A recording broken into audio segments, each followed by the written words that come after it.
Magandang umaga sa inyong lahat. Ngayon ay ating ipinagdiriwang ang ikalimang linggo sa 40 araw ng paghahanda para sa Pasko ng pagkabuhay ng ating Panginoon. Ibig sabihin, this is the last week of our last Sunday of the Lenten celebration, because by next week ay pagdiriwang na natin ang tinatawag nating Holy Week o Semana Santa. At dahil papalapit na tayo ng papalapit doon sa pag-alala no, sa paggugunita, sa pagpapakasakit, pagkamatay at muling pagkabuhay ng Panginoon, ay ang pagbasa ngayong araw na ito ay dinadala tayo tungo doon. Tungo sa pagtingin, tamang pagtingin at pag-unawa sa pagkamatay ng Panginoong Jesucristo. Ang ebanghelyong ating narinig ay tungkol sa pagkamatay ni Lazaro.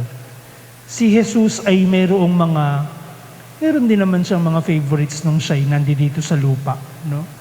Itong pamilya ni Maria, ni Marta at ni Lazaro, sila yung malalapit sa puso ng Panginoon. No, they were the closest to the heart of our Lord Jesus.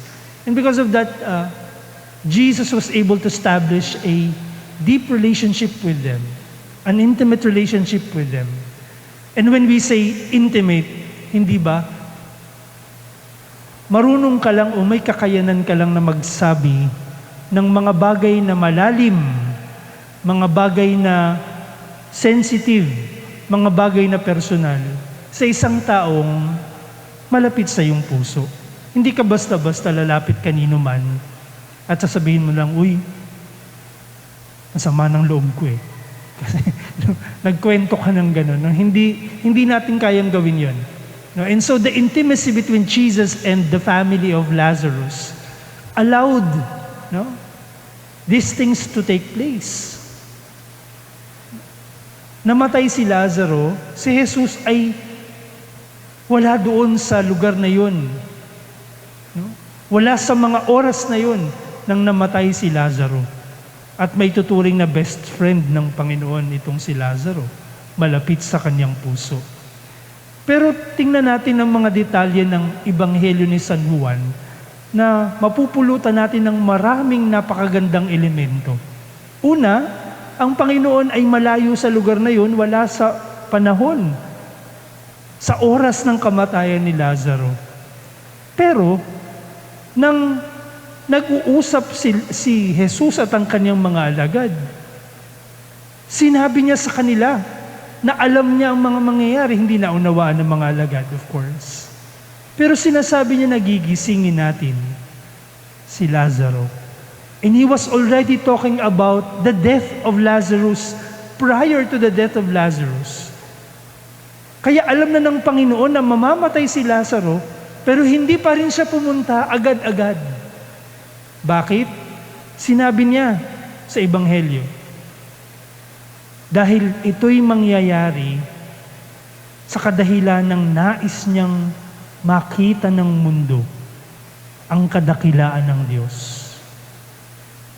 The death of Lazarus will take place so that people may see the greatness of God. And what is this greatness? That God is a God of life. That God leads us to life. And it is never the desire of God for man to experience death. Hindi Diyos ng kamatayan ng ating Panginoon. Siya ay Diyos ng buhay. Ito yung sinasabi sa unang pagbasa sa pamamagitan ni Propeta Ezekiel. Pinapangako ng Diyos na iaahon mula sa libingan ng kanyang bayan at gagawin niya ito, sabi sa unang pagbasa. I promise and I will fulfill that promise, God said. Ang Diyos ay Diyos ng buhay. At nangyari itong kay Lazaro para makita ng sanlibutan ng kadakilaan ng Diyos. Ngayon, anong mga sumunod na nangyari? nagpunta si Jesus doon sa kanila. At nung nasa lubong niya si Marta, nagsabi na agad si Marta, Panginoon, kung nandito ka sana, edi sana buhay pa si Lazaro. You see how intimate the relationship is? Napakalalim ng relasyon. Hindi mo basta-basta kayang sabihin yun sa isang tao. Kung nandito ka sana, hindi na siya namatay. No? Hindi mo kayang sabihin yun agad-agad. Ang paglalabas ng himutok ng saloobin, malalim ang naging relasyon ng pamilyang ito at ni Jesus. Pero anong sabi ng Panginoon sa kanya, Marta? Naniniwala ka ba na muling bubuhayin si Lazaro? At sabi ni Marta, opo, naniniwala ako. But when Jesus was asking Martha if she believes, Jesus was not only talking about the resurrection later on. Jesus was not only talking about the glorious state later on. Jesus was also talking about what will take place a few minutes from that time on. Tinutukoy ni Jesus ang gagawin niyang pagbubuhay na muli kay Lazaro. At anong sumunod na eksena? Nagpunta ang Panginoon doon. Sa libingan ni Lazaro. You know, if you look at these elements, it describes the greatness of this God of life. Bakit? Dahil ang pamamaraan ng Diyos para ipakita ang kadakilaang ito na siya ay Diyos ng buhay ay sa pamamagitan ng pakikiramay. Nagpunta pa rin. Hindi lamang sinalubong ang pamilya, pumunta sa libingan mismo ni Lazaro. At napakaganda na to take note also, how John was so keen about the details of this event. Bakit ko nasabi yun? Napansin ba ninyo? Isinilarawan ni San Juan, Ebanghelista, ang mga elemento ng binuhay ni Jesus si Lazaro. Ang sabi niya, nagpunta sa libingan. Sabi ni San Juan, ito'y natatakpan ng isang malaking bato. Aha, parang pamilyar. No? Ang libingan na natatakpan ng malaking bato. Nang sumigaw ang Panginoon, Lazaro, bumangon ka. At lumabas si Lazaro. Sabi ni San Juan, ang kanyang mga kamay at paa ay nababalutan, napupuluputan ng panlibing na kayo. Ang kanyang mukha ay nababalot ng panyo. Hindi ba't narinig na rin natin yan? Ang mga elementong ito, ang bato na nakaharang sa pintuan ng libingan, ang mga panglibing na kayo, at ang panyong itinatakip sa mukha ng namatay.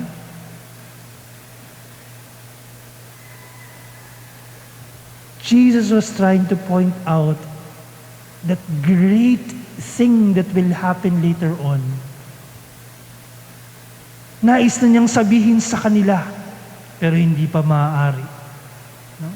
Pero nais na niyang mamulat ang kanilang mga mata sa mga mangyayari. Dahil sa mga susunod na araw at linggo, sa kanyang pagpapakasakit at pagkamatay, siya'y ililibing din.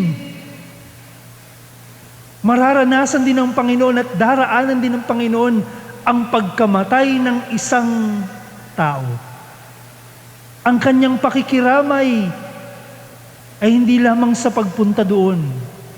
Ang kanyang pakikiramay sa atin bilang Diyos ng buhay ay sa pamamagitan ng pagdanas ng kamatayan mismo. At parehas ng mga elemento. Ang bato na nakatakip sa pintuan ng libingan. At iniutos niya, tanggalin ninyo ang bato. When Jesus resurrected, yung batong ito sa kanyang libingan ay nabuksan din. Nang lumabas si Lazaro na babalot ng kayong panlibing ang kanyang katawan. Nang sumilip si San Juan sa libingan ni Kristo, anong kanyang nakita? Kayong panlibing, panyong pantakip ng muka na nakaayos at nakatupi. Parang sinasabi ng Panginoon, hindi pa tapos. Hindi pa tapos. Siya'y Diyos ng buhay. Dahil nagapi ng Panginoon ang kamatayan.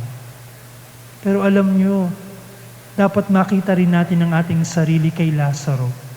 Sa kung paanong dapat makita natin ang ating sarili doon sa babaeng Samaritana nung ilang linggong nakaraan, sa bulag nung nakaraang linggo, at ngayon kay Lazaro, makita ang sarili sa kanila. Maaari nating sabihin sa mga oras na ito na tayo ay nasa libingan. Tayo ay dumadanas ng kamatayan. Ang hirap. No? Ang hirap. Sa mga nababasa mo pa lang sa balita, sa mga pinopost ng mga tao sa Facebook, minsan manlulumo ka na malaman mo't marinig na wala na silang makain. Na wala nang maisaing. Na hindi na alam saan kukunin ang isusubo sa kanilang bibig. Yung makita mo't malaman mo na punong-puno ng takot ang kalooban ng tao dahil sa kakulangan ng pangunawa sa mga pangyayari. Hindi mo rin masisi na matakot ang mga tao dahil sa sitwasyon na mayroon ng ating bayan, sa kakulangan ng kapasidad. Pero tila baga itong lahat ng ito'y mga karanasan ng kamatayan. At tumatawag ang Panginoon, Lazaro, bumangon ka. Pilipino, bumangon ka. Katoliko, Kristiyano, bumangon ka. Gumising ka. Mga salitang siguro'y dapat nating marinig at maramdaman sa maraming pangyayari sa paligid na nagsasabing ang Diyos ay Diyos ng buhay.